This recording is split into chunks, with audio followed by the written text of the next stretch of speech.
নতুন একটা OTT platform start হচ্ছে, এই নিয়ে আপনার কাছে জানতে চাই। নতুন একটা ওটিটি প্ল্যাটফর্ম স্টার্ট হচ্ছে, এই নিয়ে আপনার কাছে জানতে চাচ্ছিলাম কেমন লাগছে। প্রথমেই আইস্ক্রিনের জন্য অনেক অনেক শুভকামনা। আমরা জানি যে চ্যানেল আই নতুন একটা যাত্রা শুরু করতে যাচ্ছে আইস্ক্রিন, আর চ্যানেল আই সবসময় সাকসেসফুল ছিল। আমরা জানি যে আইস্ক্রিনটাও আসলে সেরকমভাবেই সাকসেসফুল হবে। আর এখন তো ওটিটির টাইম, বোথ সাইডে আর্টিস্টরা কাজ করছে। হোপসো আর্টিস্টদের জন্য নতুন আরেকটা পথ শুরু। আপু, দেখতে পেলাম আপনি খুব সুন্দর সুন্দর ছবি পোস্ট করেছেন, আপনার রূপের রহস্য জানতে চাচ্ছি। আমি মনে করি যে একজন আর্টিস্ট সে সবসময় আর্টিস্ট। তা আমি আসলে যেহেতু ক্যামেরার সামনে আছে, আমি বলতে চাই যে অনেক সময় আর্টিস্টদেরকে অনেক রকম বিভ্রান্তমূলক কথা বলা হয়, কিন্তু একজন শিল্পী সারা জীবনে উনি শিল্পী, উনি যেরকম যেই বয়সটাই ওনার থাকুক। তাই আমার মনে হয় যে বয়সটা যদি ওনারা ধরে রাখতে পারে, এটা আসলে তাদেরকে অ্যাপ্রিসিয়েট করা উচিত। আমার রূপের রহস্য ওটাই। আমরা জানি যে তো এই অভিযোগটা শিল্পী সমিতি কীভাবে দেখছে এবং এই অভিযোগ নিয়ে কোনো শিল্পী সমিতির কোনো পদক্ষেপ আছে? দেখেন, অ্যাসোসিয়েশনে যে কেউ একটা কমপ্লেন করতে পারে, কিন্তু আমার মনে হয় যে যখন আপনারা একটা কমপ্লেন করবেন, শাকিব খান কিন্তু বাংলাদেশে একজন সুপারস্টার, আমরা জানি। উনি অনেক বছর আমাদের ইন্ডাস্ট্রিটাকে টিকিয়ে রেখেছে। উনি অভিযোগ করেছে, আমরা আসলে প্রথমে আমাদের শিল্পীর কথা শুনবো। আমাদের শিল্পী আমাদের সাথে অলরেডি যোগাযোগ করেছে, এবং আমার যিনি প্রেসিডেন্ট উনি দেশের বাইরে আছে। উনি যেহেতু দেশের বাইরে আছে, উনি আসলেই আমার মনে হয় যে এটা নট অনেক বড় কোনো ইস্যুস না। ইস্যুস করতে চাইলে অনেক বড় ইস্যুস, কিন্তু দুপক্ষের সাথে আমরা বসে যেভাবে এটা আসলে সমাধান করা যায় আমরা সেটাই করি।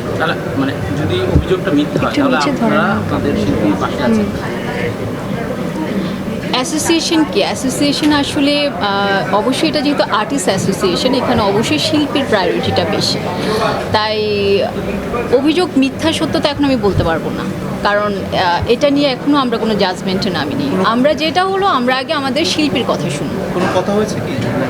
হ্যাঁ, ওনার সাথে অলরেডি কথা হয়েছে, যেটা হলো যে উনিও জানিয়েছে ওনার ব্যাপারগুলি। তাই আমি আমার প্রেসিডেন্টের জন্য অপেক্ষা করব। প্রেসিডেন্ট আসলেই আমরা আসলে ওনার সাথে বসবো, আর আমার মনে হয় যে এটার একটা আসলে সুষ্ঠু একটা সমাধান হয়ে যাবে। উনি আপনাদের কাছে কোনো সহযোগিতা চেয়েছেন কিনা ব্যাপারটাতে? সহযোগিতা চাওয়ার কিছু নেই। আর্টিস্ট অ্যাসোসিয়েশন সবসময় সব শিল্পীর পাশে থাকবে, সে যে শিল্পীই হোক। সে একজন তারকা শিল্পী হতে পারে, সে একজন জুনিয়র শিল্পী হতে পারে, বাট আর্টিস্ট অ্যাসোসিয়েশনের কাজ হলো শিল্পীদের পাশে থাকা। আপু, সামনেই ঈদ আসছে, কি ঈদের প্ল্যানিং কি, বা কি আসছে দর্শকদের জন্য কিছু আসে কি? ঈদের জন্য তো আসলে অনেক প্ল্যানিংয়ে থাকে। আপনারা জানেন যে আমার একটি বিজনেস আছে। এখন আমার কাছে তো মনে হচ্ছে যে বছর দৌড়াচ্ছে, মানে সময় দৌড়াচ্ছে, কাজ করে টাইম পাচ্ছি না। তাই বিজনেসটা নিয়ে এখন প্ল্যানিং, কারণ যেহেতু আমার মেয়েদের সাথে আমার বিজনেসটা, এবং এটাই আসলে আমরা ঈদটাকে টার্গেট করি। আপনারা জানেন যে লাস্ট 3টা বছর আমরা করোনাতে আসলে সেরকম ব্যবসা করতে পারিনি। দোয়া করেন যাতে এবার ব্যবসাটা করতে পারি। আপু, ফিল্ম ইন্ডাস্ট্রিতে সবচেয়ে বেশি ফোনে কার সাথে আড্ডা দেওয়া হয়?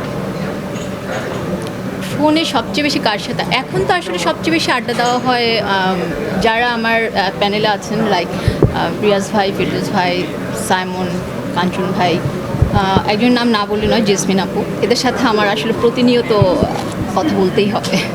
ধন্যবাদ। Thank you. রোজা, ও আচ্ছা, রোজায় মানে ইফতারে আপু কিভাবে আপনার চার্ট মেনটেন করেন, বা কি খেতে বেশি পছন্দ করেন?